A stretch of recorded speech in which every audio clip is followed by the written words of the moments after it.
యువతి యువకులలో దాగి ఉన్న కమ్యూనికేషన్ స్కిల్స్ ను వెలికితీసేందుకు జేసీఐ కృషి చేస్తుందని అందులో భాగంగా పలు శిక్షణ కార్యక్రమాలు నిర్వహిస్తున్నట్లు JCI Kakinada port president doctor Tanmayi Ramachandra పిలుపునిచ్చారు. కాకినాడ రామారావుపేటలో గల లయన్స్ కమ్యూనిటీ హాల్లో జేసీఐ వారోత్సవాల్లో భాగంగా 3వ రోజు ట్రైనింగ్ డేను పురస్కరించుకుని జేసీఐ కాకినాడ పోర్ట్ ఆధ్వర్యంలో చోట్ల ట్రైనింగ్ కార్యక్రమాల వర్క్షాపులు నిర్వహించడం జరిగిందని JCA Kakinada port president doctor Tanmayi Ramachandra వెల్లడించారు. అందులో భాగంగా ట్రైనింగ్ విభాగంలో ఆడవాళ్ళకి వాళ్ల హెల్త్ పట్ల అవగాహన కల్పించడం, హీరో షోరూమ్ కి స్టాఫ్ కి హాస్పిటాలిటీ టాపిక్ మీద, ఫిట్నెస్ అండ్ వెల్నెస్ గురించి ఎంప్లాయీస్ కి సేల్స్ టెక్నిక్స్ ఇలా పలు రకాల టాపిక్స్ మీద 5 చోట్ల ట్రైనింగ్ కార్యక్రమాలు నిర్వహించినట్లు వెల్లడించారు. వర్క్షాప్ లో ఉచిత కుట్టు శిక్షణ 1 మంత్ ముందు స్టార్ట్ చేశామని, అది 6 నెలల పాటు కొనసాగుతుందని, డిజిటల్ మార్కెటింగ్ కోర్సెస్ 2 బ్యాచెస్ 2 చోట్ల కూడా వర్క్షాప్స్ కండక్ట్ చేయడం జరిగిందని చెప్పారు.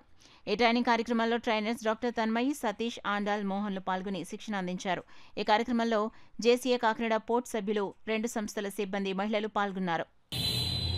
అందరికీ నమస్కారం అండి. నా పేరు JC doctor P Tanmayi Ramachandra, president JCI Kakinada port zone trainer. JCI week September 9th నుంచి 15th వరకు కండక్ట్ చేసే దీంట్లో ఈరోజు సెప్టెంబర్ 10 ట్రైనింగ్. ఒక ట్రైనర్ ఉండాల్సిన లక్షణాలు: she or he should be an anchor, A teacher, A motivational speaker. ఇవన్నీ క్వాలిటీస్ కలిపితేనే ఒక ట్రైనర్ అవుతారు.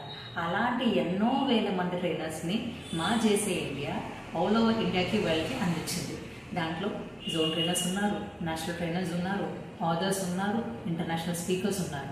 ఇలాగా మేము నేర్చుకున్న మా విద్యని 10 మందికి చెప్పి వాళ్ళ జీవితాన్ని ట్రాన్స్ఫార్మ్ చేసే వాళ్ళే ట్రైనర్ అవుతారు. సో ఆ ప్రోగ్రాంలో సెప్టెంబర్ 10th కాకినాడ పోర్ట్ తరపు నుంచి చాలా చోట్ల ట్రైనింగ్స్ కండక్ట్ చేయడం జరిగింది. తో పాటు చాలా ప్లేసెస్లో వర్క్షాప్స్ కూడా కండక్ట్ చేయడం జరిగింది. సో ఇలా మాకున్న నాలెడ్జ్ని నలుగురికి స్ప్రెడ్ చేయడం మాకు చాలా ఆనందంగా